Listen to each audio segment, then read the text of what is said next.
Oh yeah, here we go. These guys are fairly brand new too, but I have high hopes for their future. They're of the electronic variety too, especially the dance variety. A lot of their producers are known for producing two groups in particular. Both are in this video, but I won't name them right now. I bring this up because in their first year, they were certainly playing with what they know and trying to put new spins on those sounds to create something new with Xikers, and it certainly worked here. The previous title track, Rockstar, sounds like a fusion of those two groups. This one feels more their own. Okay, as far as their music, Yeonwoo and Jinsik sure are belting those notes.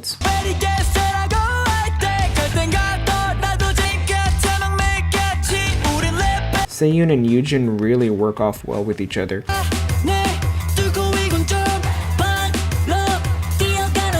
Junmin is doing the vocal breaks very well.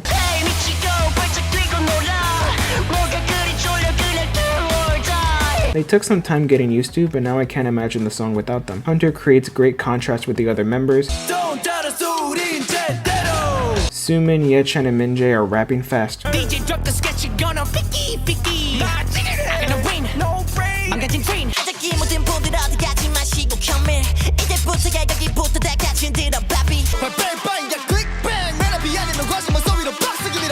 just realized, Minjae and Yechan's verses are right next to each other, which they normally don't do. It's usually Minjae and Sumin. Anyways, and the unsung hero is the guitar, of course. Would you have expected anything different here? But that bass is also great here. And I can hear it in the chorus too, not as much as the guitar.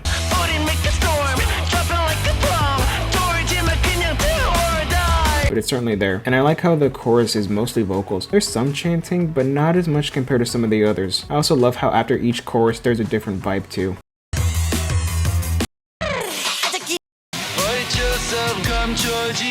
For recommendations, obviously Rockstar.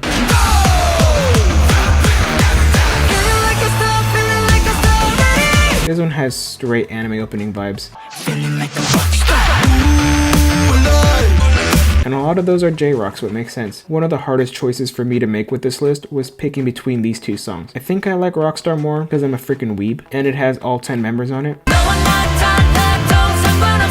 And it's also the love child of my two favorite groups. Not literally for you Delulu fans who found this video. And the members are all wearing Chuck 70s, the superior Converse. But I ultimately picked this song because it's more unique to Xikers' sound here. And while they don't have any more rock songs, their first EP without a rock title track had this guitar moment in the beginning. This song is called We Don't Stop, by the way. And if you like old school 90s hip hop, I highly recommend it. You know, now that I think about it, Apple Music describes their sound as a fusion of dance, hip hop, and reggaeton. But I could see rock being a pillar and being something they return to from time to time. They're still near the end of their second full year as of me posting this video. Hold on, as I was writing this, I just remembered that Witch Fury version was a thing, and I listened to it and...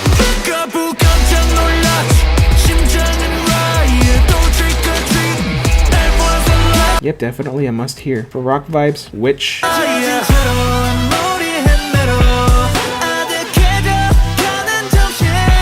Bittersweet. And especially Red Sun.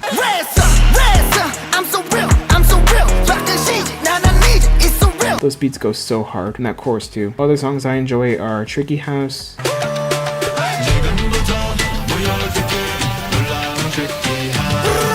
Xike,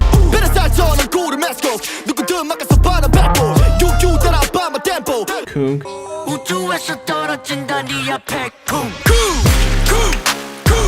and Supercalifragilistic.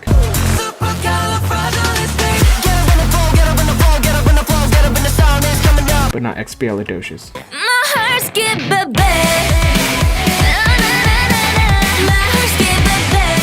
Okay, now we're getting into the groups more known for rock sounds. Now, Purple Kiss has strayed a little bit, but with vocalists as good as theirs, I can forgive them going into more R&B or just straight pop soundscapes. Their diehards, maybe not as much, and yeah, this song rocks. And since I mentioned the vocals, this group has 3 main vocalists. While Swan isn't on the version shown here in the music video, she is there and glorious in the OT7 version.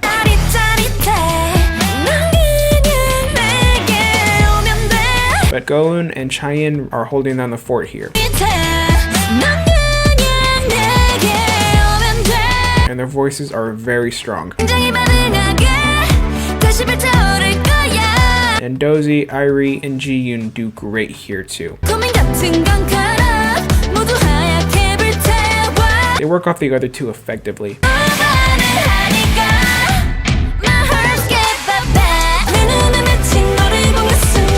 And while she doesn't really sing here, main rapper Yuki's rap is on point.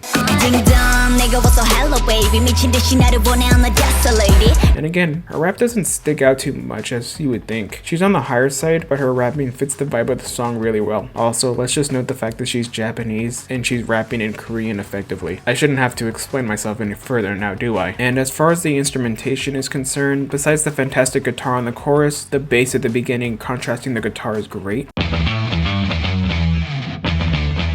And the drums are great.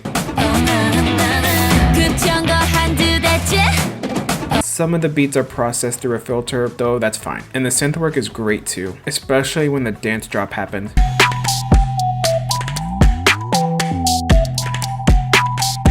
It's out of left field, but it's welcome. It makes it so when the guitar comes back, it's more effective. Also, the heartbeat at the end is a very nice cherry on top.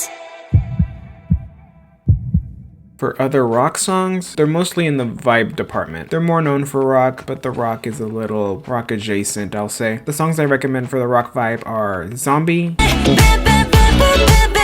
Sweet Juice,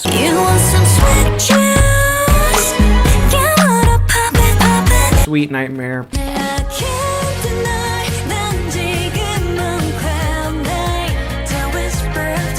Pretty Psycho, What's in my head? Ponzona,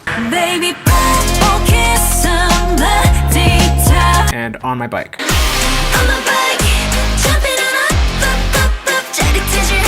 A lot of them are on the more popular side. For some of my other favorites, Nerdy,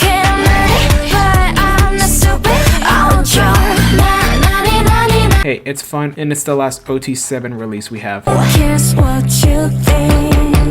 And Can We Talk? Can we talk again? Can we try again? Those are good starting points. They're also another group formed in the 2020s, so not as much music here, and I haven't spun their music as much as some of the others on this list. But I hope I sold you on these girls, because their company sure as hell can't. Hi, so in the long time it took to make this darn series, a lot of time has passed, and well, I have now seen Purple Kiss live, and all I can say is, it was fun. These girls put on a good show, their live vocals and rapping were great, and honestly, while I was making this video, or actually before I was making this video, the only members who I really memorized their faces and names were Yuki and Swan, and part of that's because they have really distinct looks. You know, while I was making the video, Chaeyeon and Goon really started to stick out to me now, though I was learning Irie and Dozy, and when I got to the show, yeah, I can now remember Irie and Dozy now, that's for sure. It was a fun show. These girls are hella good at performing, so if you do get a chance to see them, I do recommend it. You know, this was my first K-pop concert, so no matter what happens in the future with these girls, they will always have a special place in my heart. I just want to leave it at that. But RBW, I did spend a lot of money. Use that money. Put that money to good use.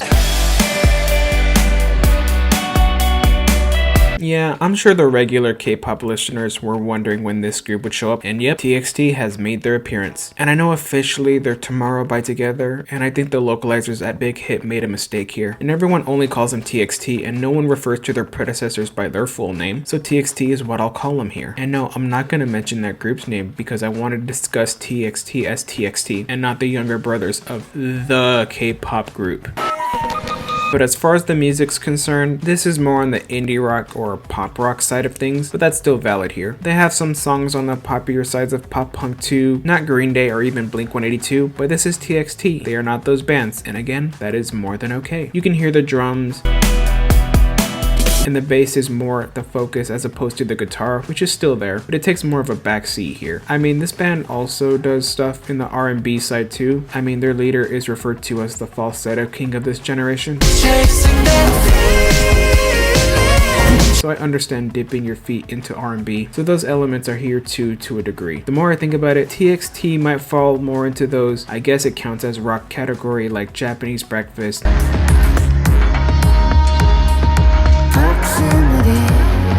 Neon Trees, or Churches.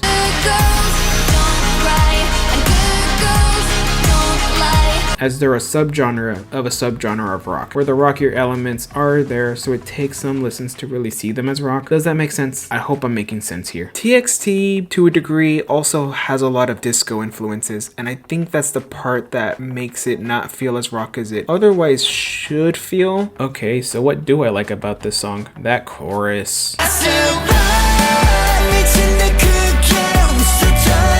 I don't know, man. I like a good angsty pop punk song. It brings me back to my teenage years, which was not a fun time for me, but I really got into music at that time, so it was one of those few things from that time of my life that has stuck with me. My taste has wildly expanded from that time, and I think a lot of people have overlooked that K-pop has, to a degree, has been meant for a younger audience. Maybe the message of the song won't resonate that much to many rock fans, but maybe to the audience that it was meant for. So when you hear the angsty belting of the chorus, in that almost emo vein, you can understand what they're going for, and it feels leagues more authentic than what Machine Gun Kelly was trying to do. Also, these guys are in their 20s, so it makes more sense for them to do this sound. That and there's a whole storyline between the music videos thing, but that's just typical K-pop things that I won't go into here, as I'm more focused on the music side of things. To further accentuate my point with how melancholic a lot of the verses feel, the chorus feels like a very cathartic moment, where you're alone and you scream and get everything out. I know some metalheads who have done it. You know how amazing it feels. These verses are so great that Yeonjun raps really fit the melancholic vibe. While you can tell their rap, they don't distract you from the song. They're integrated very well. Also, the song is just very catchy. I don't know, man. I like fun songs. I think we all do it to a certain extent. I love Metallica, but if all I listen to is Metallica, I'd feel miserable, especially if some of my options were Saint Anger and Lulu. Recommendations: 0x1 equals love song.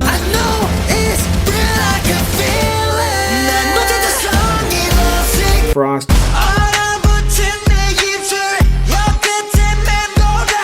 Good Boy Gone Bad. Dear Sputnik.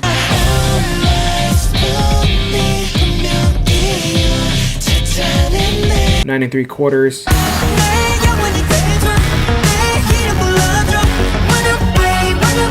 Deja Vu.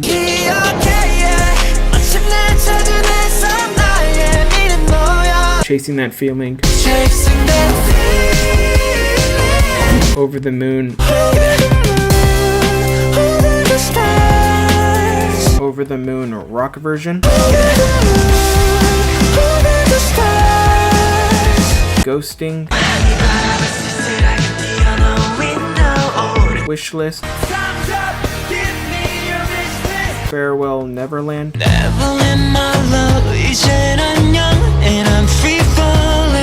And Heaven.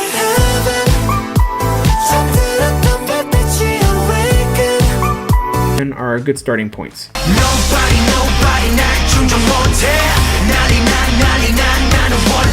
Now let's get into an overlooked group. This group is often brought into the discussion of rock and K-pop. They're just not brought into discussions at all in general. They're one of those critically acclaimed, are friends with famous people, are very talented, but have never really been that hugely successful. And unlike the last group we'll talk about, they aren't that popular overseas. Hell, one of them is an actor and that audience hasn't really crossed over. He's not a big actor, but still, it's that Mix 9 curse, alright? Most of the artists here are hugely successful or have a really strong cult followings. This group just has a cult following. So if there is any other group other than the last one we talk about that I think you definitely should check out, it's A.C.E. Okay, time to get off my Apple box. But yeah, this song is definitely rock. It has its electronic moments, but they're also a hardstyle group, so that makes sense. I mean, Apple Music describes them as BTS with elements of rock and hardstyle. I kind of see it, but these groups have way different vibes for what they're going for. And BTS has a much bigger discography and has been around much longer. They both debuted at two different ends of the third generation, so BTS has had more room to spread their wings and try different genres, but again, different vibes here. But back to the electronic bits, it kind of trances you. Hey, girl, let's see you on the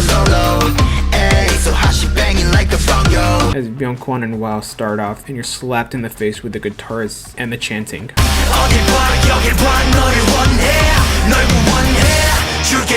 Speaking of those two, the rapping. When they start rapping after the guitar shock, it helps maintain the energy.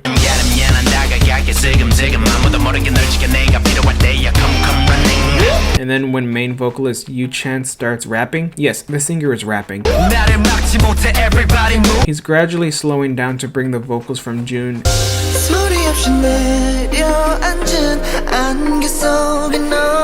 And Donghoon. Again, this gives a false sense of security, and then the chorus comes in.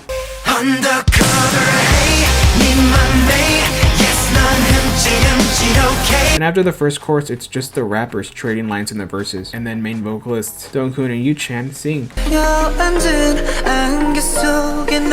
as they pass the baton to each other, and then the second chorus hits. This song is almost 4 minutes long, and it feels like it's half that length. You know a song is great when you wish it was longer, or it doesn't feel its length. And one thing I like about the chorus is that it starts off with chanting, and then it has proper singing. And then one of the rappers does an ad-lib to add more elements to the sound. This is one of my favorite choruses in all of K-pop, no lie. And then the members are chanting low before the final chorus. It's building to something special for that chorus, and I won't tell you what happens. You just have to listen to it for yourself. Just trust me, it's awesome. Unrelated, but I love this little bit of choreo. I don't have anything else to say. I just love how in sync they are and how the editing is paced with the rhythm. I'm a film nerd with a degree to back this up. I love shit like this. I could do a whole video on some of my favorite uses of editing to the rhythm for music videos, K-pop or otherwise. But yeah, the suggested songs. Definitely the other songs of the big three, Savage,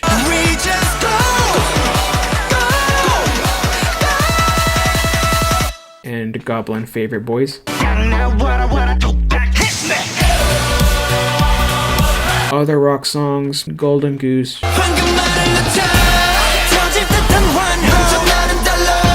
Just Better, baby, I'm not buying it. If you need a real man, baby. Supernatural band version, Supernatural, I never let you go.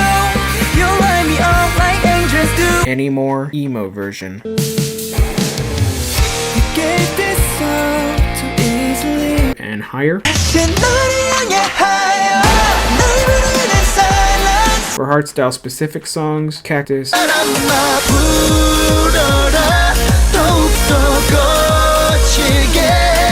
and Calling, and the new song Pinata. Even though I guess they're going for Pinata, but they didn't have the Enya there. Look, I'm Hispanic, I can nitpick this shit too. Other favorites, or well, they're more R&B stuff. Supernatural, I never let you go. You light me up like angels do. Changer, Love ya. Effortless, Everybody's looking at you. and Take Me Higher. Baby, take me higher. You could honestly listen to their discography straight in one afternoon. I know, I sure have. You know, before I get to the last artist on this list, what's funny is that all of my top 5 boy groups got onto this list, and even a potential 6th favorite. What's funny is that when I started, I only found girl groups that I liked, and I was afraid I wouldn't find a boy group that I liked. Then I found ATs, and then Stray Kids solidified it. So why do I bring this up? Because, well, this whole rabbit hole started because of a girl group. The girl group that finally convinced me to take the plunge. The guy who still to this day listens to 80% rock music, and even his favorite K-pop group is rock. Yep, it's time for them to appear. The K-pop fans were definitely wondering when they were gonna make their appearance. The Dark Angels of K-pop, the face of rock and K-pop. 우리 집에 왜 왔니 왜 왔니 왜